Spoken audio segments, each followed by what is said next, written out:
Welcome to the Selina Show. Today we're going to talk about passionate and mindful living with Dr. Ray, transformational life coach with a doctorate in clinical psychology. So welcome, Dr. Ray. Hi, how you doing? I'm great. We're here now. Yes. We had to drive in the rain and yeah, it's a lovely day. It's a lovely day, definitely. So, passionate and mindful living.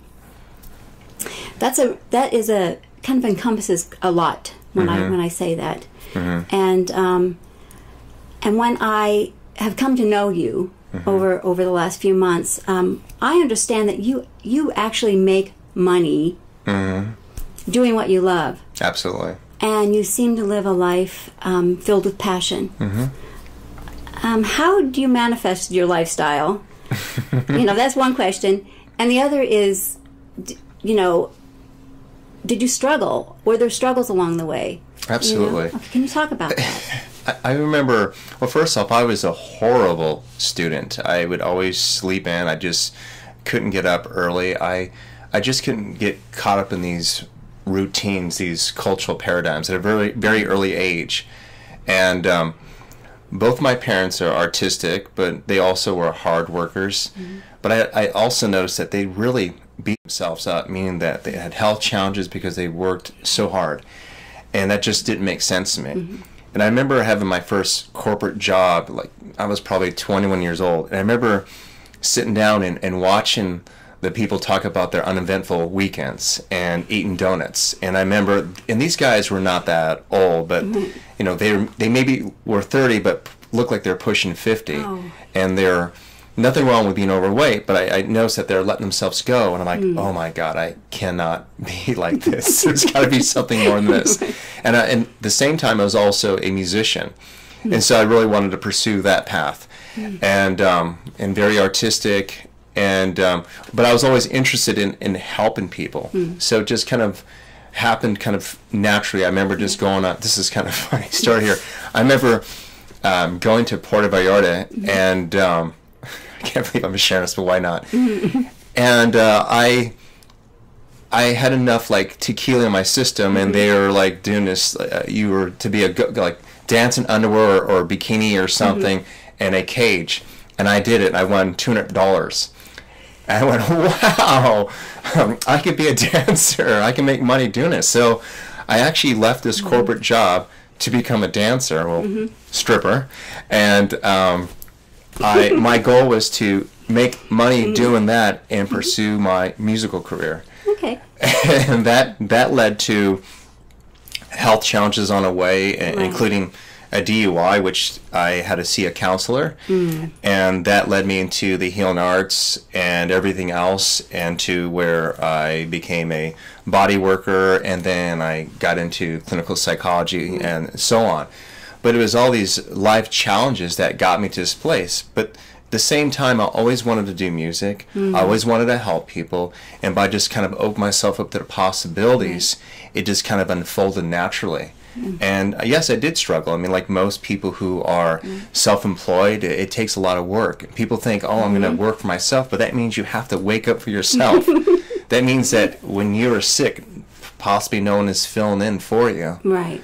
And so it's about just kind of sticking with that dream and following through with it. But most importantly, it's just make sure that you're having fun doing it. Right. And that's kind of how it happened. That's like the short story. There's so much more to that, and there's a lot more drama. But right. Well, living isn't a magical thing. When you're manifesting something, there are struggles. And absolutely. Through those struggles, we learn and we grow from them, and it depends on the choices that we make, right? Yeah. With those struggles. Yeah, and it's even when I actually bought a recording studio and I was in the music business, that's when I started reading all these self-help books. I remember becoming constipated and having health issues and getting colonics, just like a lot of people who have health challenges, and start meeting other alternative therapists. Right. And then I realized I really liked this stuff. And it wasn't that I didn't like doing music, but I mean, music I wasn't it wasn't necessarily completely fulfilling me because I felt as though I wasn't helping people one-on-one. Right. And so that led to me going back to school, get my doctorate in clinical psychology and so on. But I play in an 80s band, wear a wig, and who knows, I'd be doing this again, performing wearing a wig. Wearing a wig. Absolutely. Is it a black wig or? I have a lot of different wigs. Absolutely. Oh, I love it. So it depends on your mood. So it's a great outlet because I do work with people who definitely have some challenges, and they take me on these journeys to these dark caves. So the music is just a complete dichotomy to that. Oh, I love that. And both, I do make money doing both. I have fun doing both, and with both, I get to connect to people, see people for the most part smile, and for clients, I see transformation take place, and with the audience, I see them smile and have a good time. Right. So, what do you believe that most people, as far as having a fulfilling life and and finding happiness, what are they striving for? I mean, what are they trying to get? Well, most people are actually trying to get something coming from a place of lack. For the most part, when I work with clients or people go to my workshops, is that they are trying to make more money, they're trying to attract the right partner, or they're trying to connect to their life purpose. But here's a little exercise I'll do with you for a moment, great. Okay. Do I need to close my eyes? Yeah, we'll just do really quickly.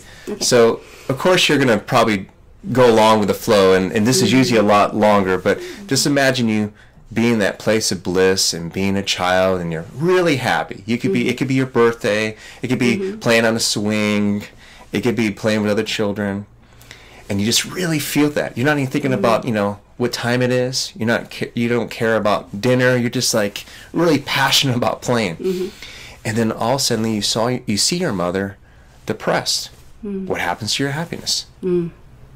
Changes, right? Okay, so go back in this plane of bliss and this happiness. What happens when you see your father angry? Okay, your energy changes, and possibly you think it's maybe your fault, or you try to find some way to change it, correct? All right, I'm going to have you open your eyes for a moment. So for most people, what ends up happening is that we have challenges happen around us, and usually it starts with our caregivers, where there's this uneasiness, there's no communication, so we're trying to change the outside world to make us feel better about ourselves. And we can be with our mother who's depressed, and she ends up taking us shopping, and all of a sudden she's really happy because she bought a really beautiful dress. And then just through observation, you realize, wait a minute, if this makes her happy, this can make me happy. Then all of a sudden we become consumers, and so on, and so on. This pattern of trying to find things outside of ourselves. But as a culture, what we've done is that it's usually money, it's usually a relationship, it's usually a career, and things like that.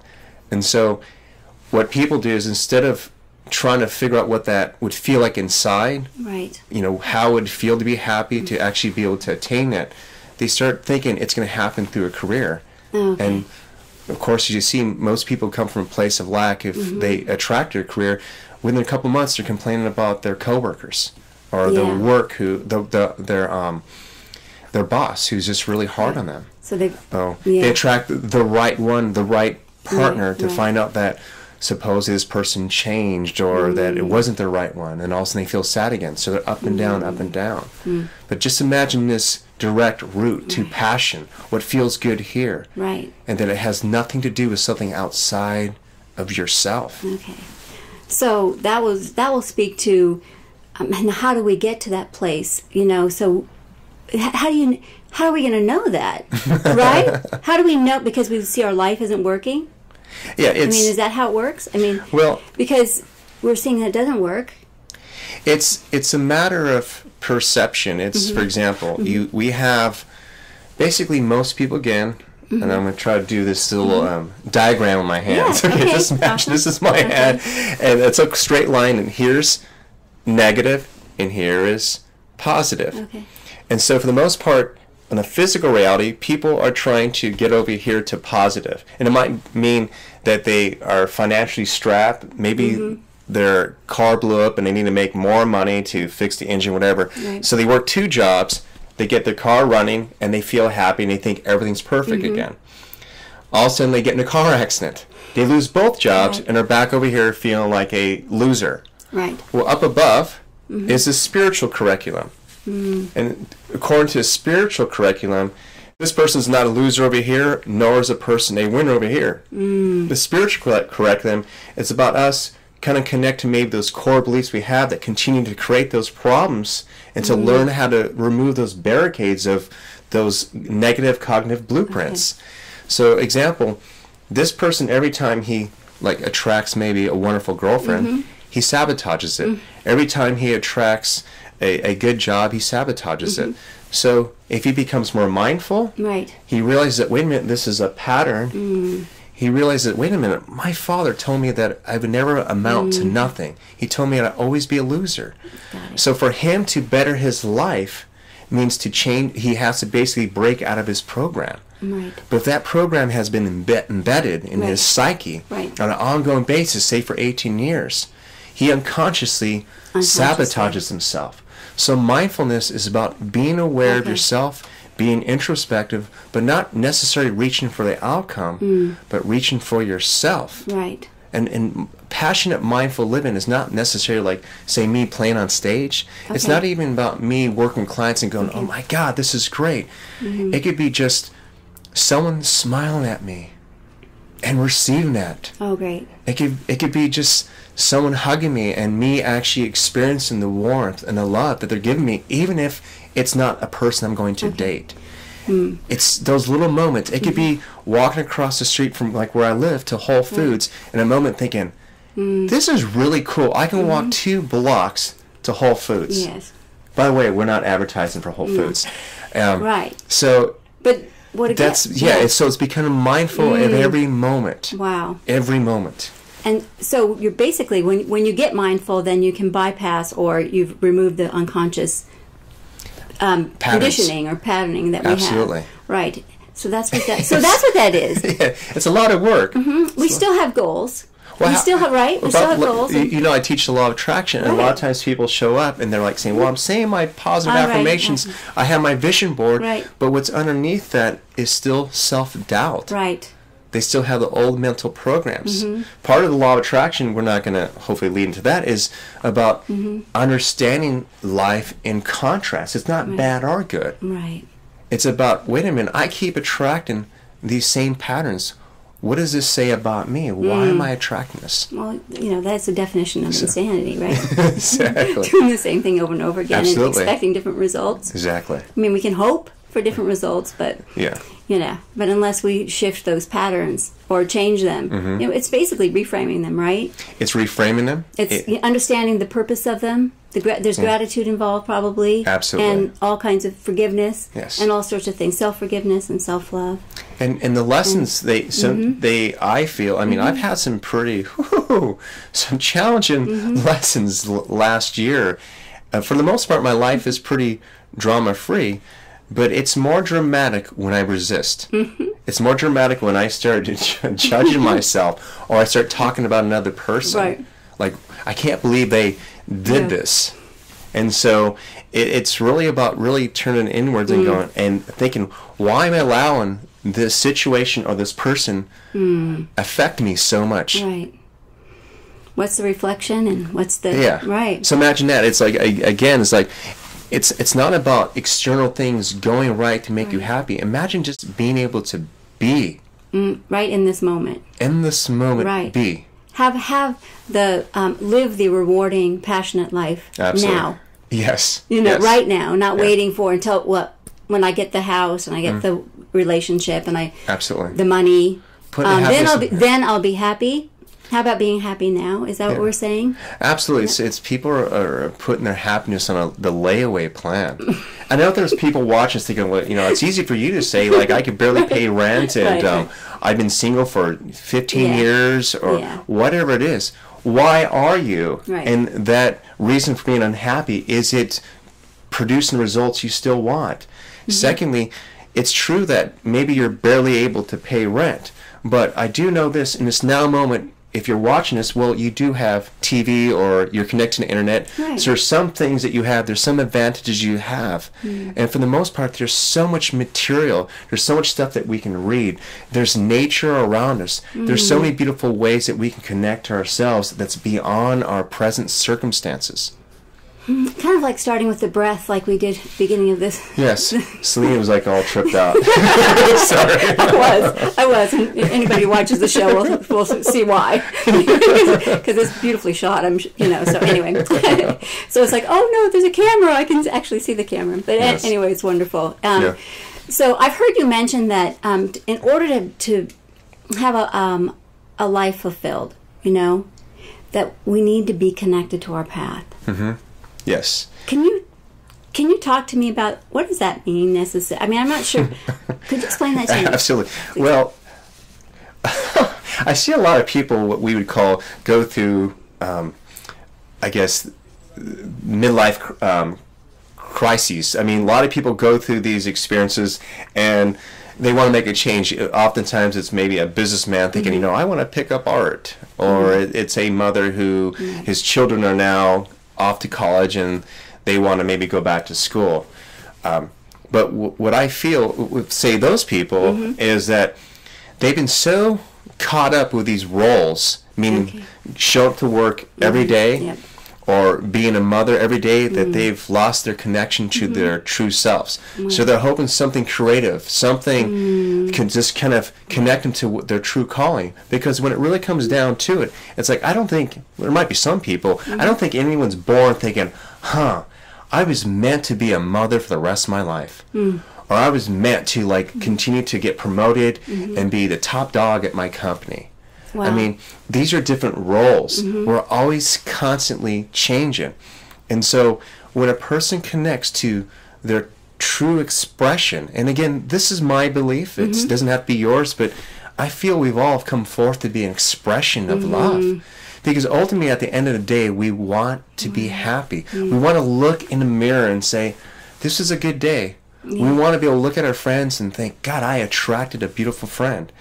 And for the most part, people are, again, they're still trying to reach for something outside themselves to make them happy with themselves. And connecting to your life path is about connecting to your existence. Why am I here? That simple question. Why do I exist? Wow. And for the most part, I often hear people say, I don't know. See, that's how I started. That's how I started on my path. Yes. That was I woke up one day, and because someone asked me a question, what is your passion? And I had no idea what they were asking me. I mean, I had all the answers I thought that were right.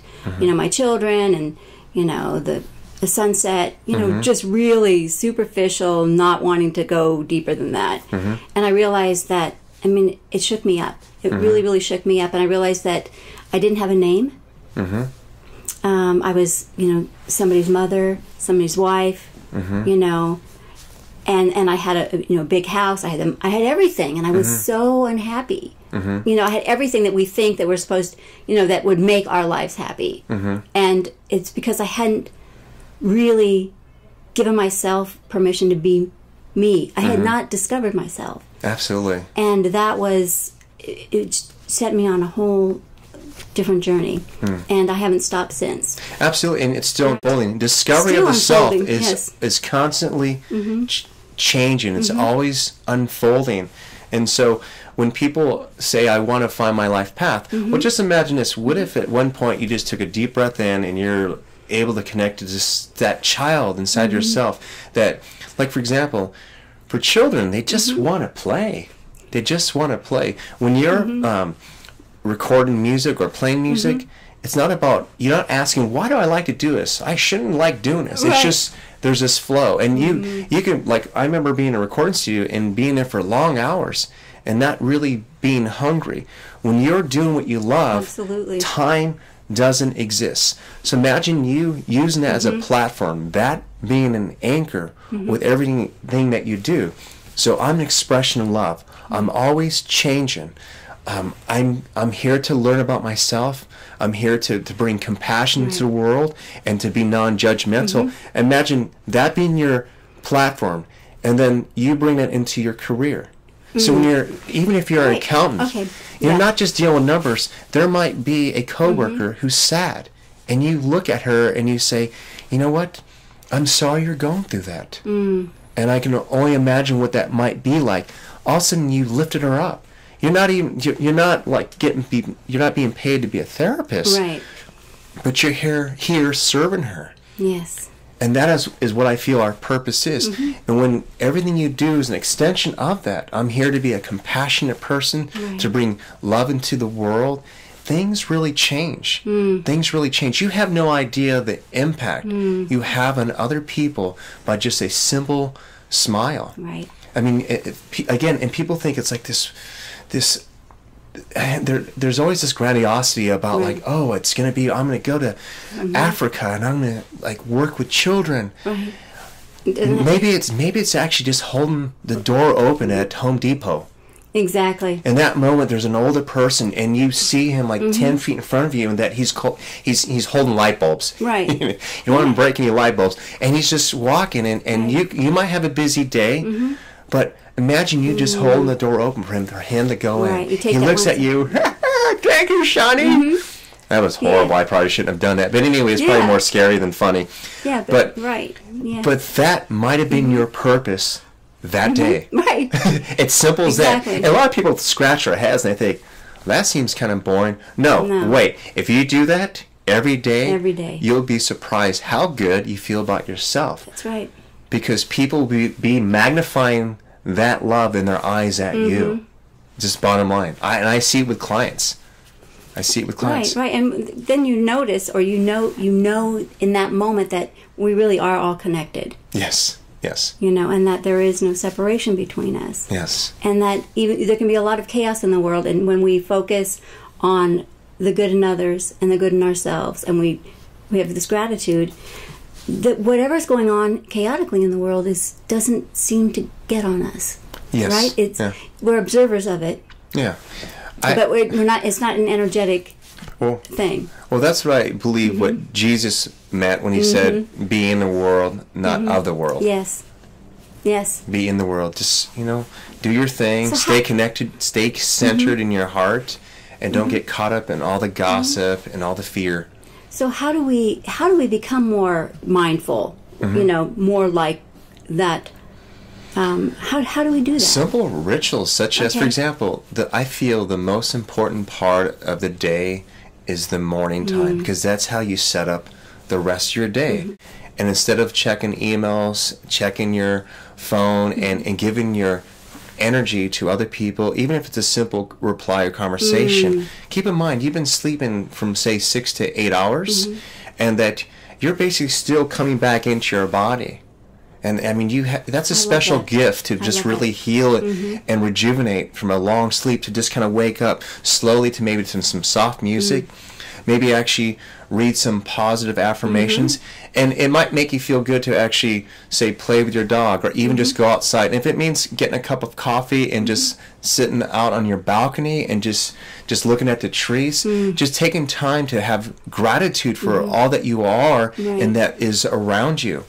And it might be just setting up just these little rituals that kind of set you up. Because when you start breathing in your body, like for example, even when I'm talking to you, if I find myself talking too quickly, or I actually notice my shoulders going up sometimes. Yeah. So I've become more aware of like how I'm being by just sometimes paying attention to my body. Simple as that. Right. I mean, I used to have a lot of tension in my neck. Especially when I would talk to my ex-wife. It was really weird because I would get this pain right here. And it was two things. It was also your left side too. Yeah, I'm left-handed also. But it was the way I was holding up my phone. But it was also just when I would talk to her, it was like, I was probably get off the phone. Why does this hurt? Ow. Yeah. That's when I started really becoming aware of my body when I communicate to people. But also when I would be maybe conversing with someone via email, and it's about something that bothers me. I know something like this. Oh, I'm going to let you know how smart I am. Send. I'm going to let you know how much I know about you. Send. So so funny. That's so true. I think we all can recognize that. And you just right? you feel the tension in your neck. It's like, oh, that wasn't worth it. It's crazy. Because the email bounces. You're like, oh. Yeah, it wasn't meant to go out. Exactly. Exactly. I love that. Oh, that's amazing. That's amazing stuff that when we get mindful, and when we learn to pay attention to the world around us. Yeah, it's funny. You worked with Corey before, and there was something I was bothered by because I felt it wasn't getting done, and I left him a voicemail and a half because within the middle of the second voicemail, I'm like, okay, I'm done. I finished the call and I sent a text, delete. Yeah. Because I realized I was projecting. I mean, I got in that moment. I realized, wait a minute, I haven't even asked him questions, and I assume a lot. And because I wasn't curious, because I wasn't asking questions, I started building up this idea of something, and I realized it was really about me. And so he still listened to it, and he laughed about it, and he just let it go. But that's an example. Right. It's also attracting mindful friends. Yes. Because he knew that I wasn't upset with him. He knew I was frustrated with the moment. He didn't personalize it. Yeah, exactly. Right.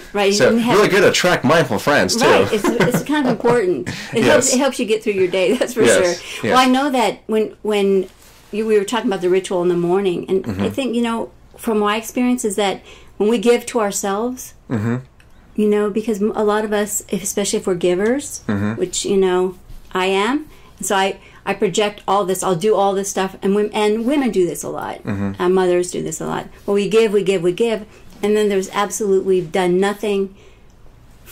We haven't taken a moment to just check in with ourselves and breathe into our. Absolutely, it's funny you bring us up. Well, it's not funny. I attracted a new friend who just recently had surgery, and she has mentioned how her friend picked her up and took her home, but the whole time she was talking about her boyfriend while she was in extreme pain. Right. And then she mentioned another friend asking if she can take some of her Vicodin. I'm like, really? Yeah. And she's like, well, I realized, I couldn't believe she said that. She said that, well, I'm always the caregiver. None of my friends know how to take care of me. Yeah. So we teach people how to treat us. We do. Yeah, absolutely. We do, and that's another practice. I mean, there's layers of this. I think that, that's why the self-discovery thing. Absolutely. There's no place to get to. There's no end game. Yes. And I think that's what a lot of people, I think we struggle with because, there's a lot of self-help books out there. There's, workshops, gurus, people where we can learn, educators, people who can teach us about ourselves.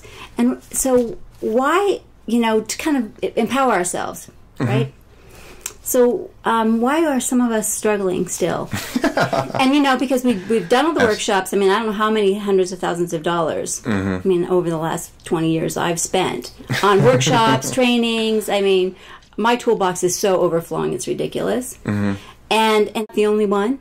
You've seen my books. I have a lot of books. There's a lot, right? I get you to buy books. Right. There's a lot. I love that, and I love reading them. And it's however, we still, a lot of us, still choose to struggle, or we're still struggling. Absolutely. Right? It's funny you bring us up. I keep saying funny. It's funny. It is funny. I told someone, I think a year and a half ago or 2 years ago, because I bought the Louise Hay CD, You Can Heal Your Life, so I can have it. Right. My first self-help book was that. And I told someone that, if I really read this and incorporated these practices and just continued to process this, I would have never needed any other self-help book. And that was just it.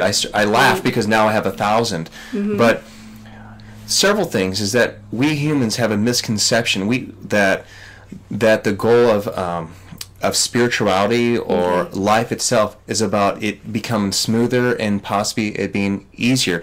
For the most part, when we're praying to God or our higher selves, it's to get ourselves out of pain.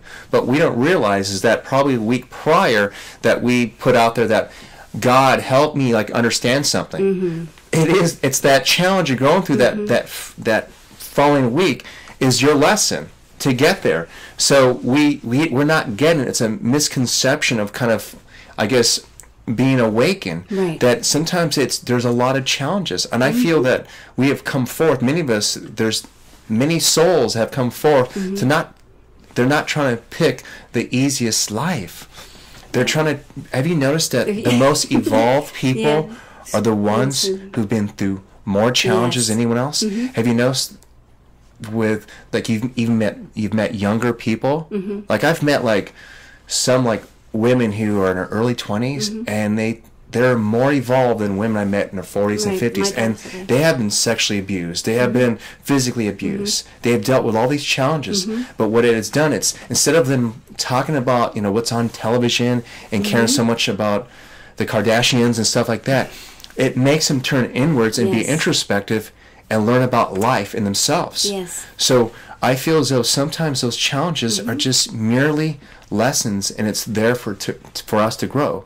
But there's also another aspect to answer that, and that is keep them. I'm going to use my hands again here. Maybe I should have brought it. Are you Italian? I am. No, so I know. My father's Jewish, and he does speak with his hands. He grew up with Italian. So imagine this being primal. This is primal. This is like the child, like the primal screams and fears and whatever, my basic needs. This is your heart, like the bridge, and this is spirituality or the crown chakra. When you work like on a spiritual level, meaning that you're reading books, you're working with someone who does Reiki, whatever, all that stuff is very helpful, but they are addressing you this way, meaning that it's going to the top part, whereas there might be stuff on a cellular level that's still in the primal level. And so unless you're having an emotional response to that which you're learning here, your body might not be getting the information. Your head is. Your head is. Understand it, but you can't. You haven't embodied it. Yeah, and secondly, you could move this to your heart, which is great. And you could be a loving person, which is great. But still, you still have the child who still maybe needs to be heard. Right. And it's not that again, it's not about a child maybe being able to share with his parents, what he feels that they did wrong. It's that child, now the adult, being able to express without feeling as though that they're going to be shunned or hurt. So they've come forth. I mean, part of their karmic lesson here is to know that they can be themselves regardless of circumstances, regardless if that they're in I guess, in a oppressed country or by a family that's very religious. It's for them to be able to rise above that. So when a person is able to connect to that spiritual knowledge, bring it to their heart, and from the heart bring it to the primal body and bring it back up, that's when I feel we have this experience of full healing and awareness. How do we do that? I have my business. Well, part of my work is doing that, is being able to connect to that, and it embodies movement in the body, psychological processing, meditation. There's many things. Right, and it's a combination. Because Absolutely. I know that when I had my little awakening, I thought life was going to be easy. I did. Not that it wasn't really easy before, but ignorance, I always joke about it, is bliss. It really is, because you don't know. Yes. Right. And so for me, when I had my awakening and I went on the spiritual path, and I just went, 100 million miles an hour into it, at full speed ahead, and I recognized, all the people I was around, I attracted lots of spiritual people, and a lot of them, as I did, claimed to be spiritual. Has the spiritual people gotten better for you? I don't know. Did you attract charlatans on the way? Yes. Oh, yes. I think I had this big, huge, arrow pointed on my head. Pick her. Con her. She's easy. You'll get whatever you need from. Yeah. It's funny. It's because even on a spiritual path, is that if you have trust issues, you'll attract spiritual teachers who have trust issues, and maybe they do things that are definitely a little flaky or unethical or whatever. Yeah, exactly. And I had to learn at that moment with that, to keep the teaching. Yes. Not because especially if you put the teacher on a pedestal, they're going to fall off there. Absolutely. If you think that there's a hierarchy. Then and that's a projection too. That might be like putting unconsciously your father or parent on a pedestal. Right, exactly. I have to share a story. One of the first therapists or healers I worked with, I remember sitting there and he was doing some processing and the phone goes off. And he's like, wait a minute, that's my emergency phone. I have a high-paying client. That number is just for him. Wow. And I couldn't believe he said that. I'm sitting there going, oh my God, this doesn't feel right. Wow. I love that. I love that. Well, it is about, when we break through the spiritual barrier, because there is a somewhat barrier that we've created for ourselves. Yes. And that we still have our challenges.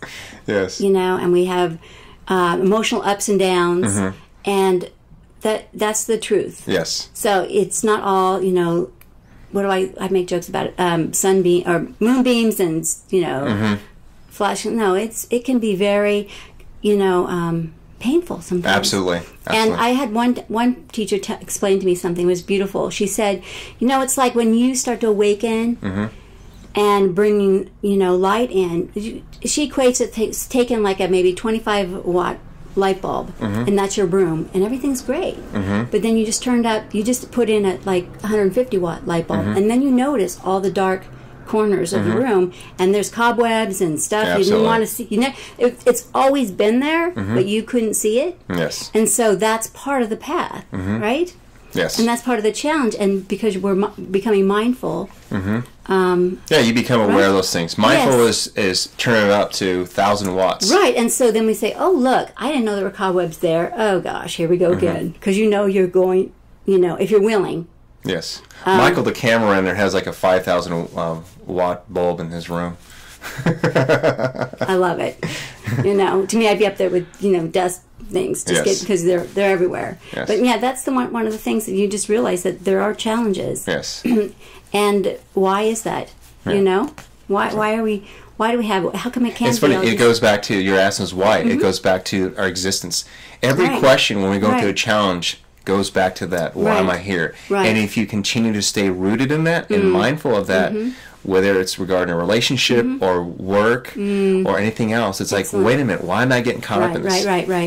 Exactly. Okay, so how do we how do we get confidence in our spirituality and in our living a passionate life and a mindful life? How do we gain confidence? Is it possible? Well, it's funny. I keep saying funny. Why? Okay. Is that I don't feel as though people can actually get confidence or attain confidence. What I believe that there's these negative beliefs about themselves. If they do these other things, they'll feel better about themselves. If anything, I think that we've come forth to remove barricades that keep us from feeling that we're unworthy.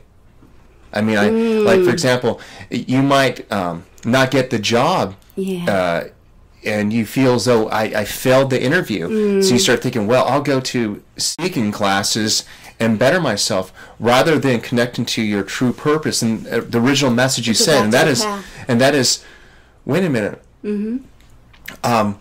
I put out there that the best job will be out there for me, and yet I'm doubting myself. And I'm trying to find negative qualities about myself as to why it is that I didn't get this job. Back to that again. And so confidence is about realizing that you cannot predict the outcome. There's nothing that you can do to get a for sure result. Bottom line. Bottom line. And when you have confidence in that, and maybe you have confidence in your just knowingness of that, you don't really give a shit what happens around you. It might bother you for a moment, but it's where it's this inner confidence that you're saying, things are going to change. They're going to be unpredictable. I really love this woman, and whoo, she is a freaking hurricane.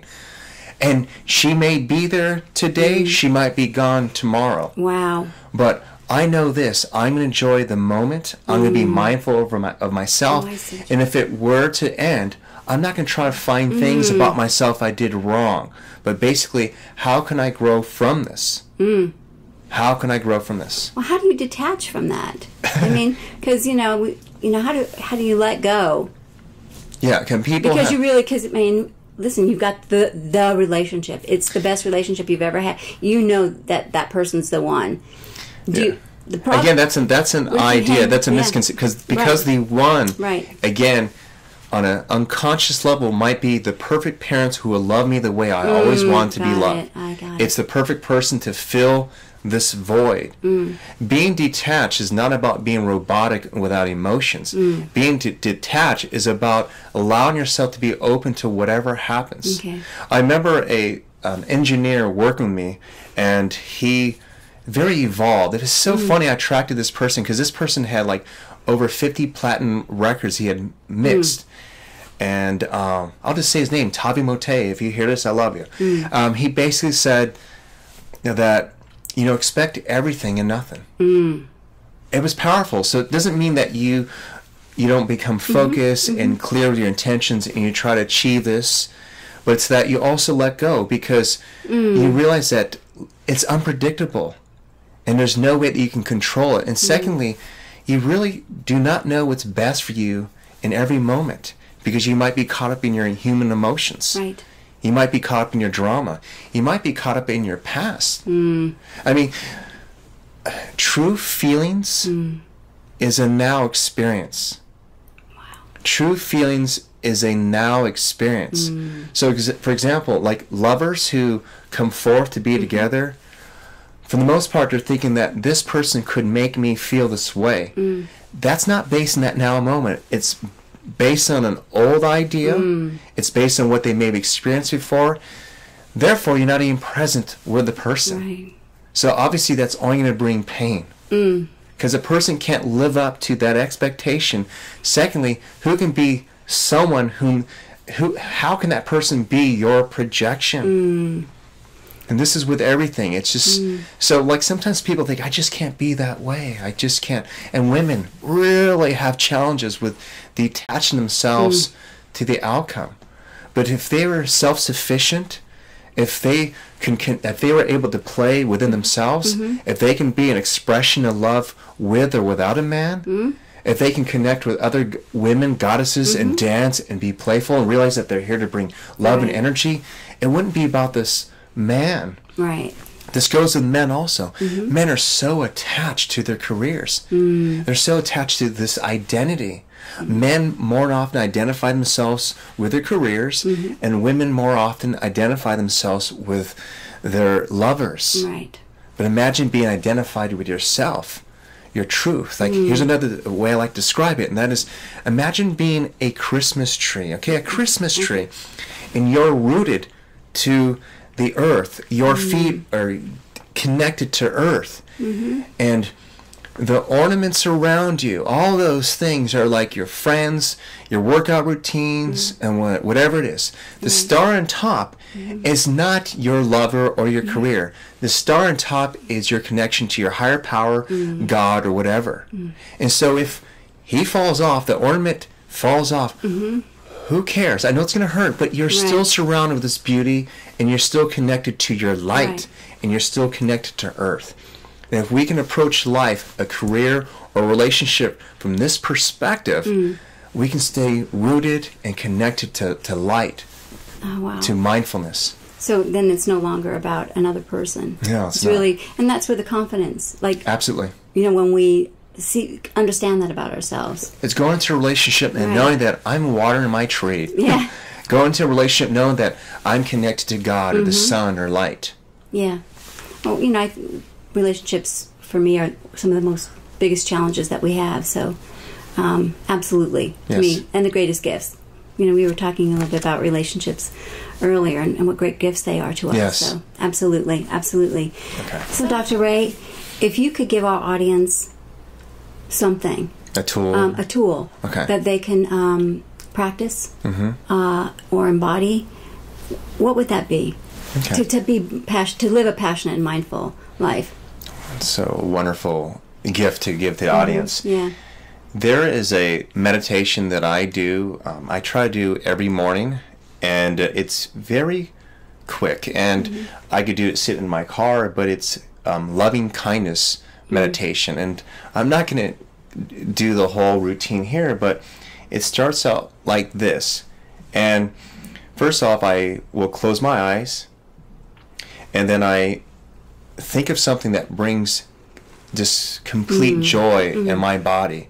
And that could be imagining being on the beach or hiking, or it can be having a wonderful conversation such as you and I are having, but it just brings this joy in my body. And then I amplify it. I bring it into my heart. I feel it in every cell in my body. And then, with that being said, I end up thinking about someone who maybe I'm having challenges with, or just someone who maybe needs this energy right now. And so I think of that person as if I'm emanating that energy toward him or her. And then I also think of someone who I just want to say I love you to. And so I give it out to that person. And then again, I connect to my body and just take a deep breath in, and I just imagine me kind of emanating that energy into just my community, and then into the universe, creating like this cosmic web of love. And what is interesting is that when I walk outside my door or whatever, I seem to kind of get people tangled in that, whom are loving or have something inspirational shared with me, or they're just going through something, and that we both have a gift to share with each other. So that's kind of a simple way to practice a loving kindness type of meditation. Because what happens is you're starting to vibrate a certain way, and you're also healing maybe a relationship that you have with another person. And you know, if we're talking about the law of attraction, you're creating kind of this magnetic bubble of love to where so you can attract your desires. I tell people to do this more often than actually practice your affirmations, because throughout the day you're thinking about, I would like to have that. I like to, you know, wow, that's really good. I would like to experience that. You're already constantly putting out your affirmations, but are you feeding it also with happy feelings in general, the loving kindness? You have to go to the feelings. Absolutely. So that would be something I would have people try to practice. Well, thank you for being here today. You're welcome. You know, passionate and mindful living is a great practice. I think that's a great way to start your whole day. Absolutely. You know, with that intention that today I will live my life passionately and mindfully. And lovingly. And lovingly. Yes. All right. Thank you very much for being here. You're so welcome. We'll see you again next time. Thank you.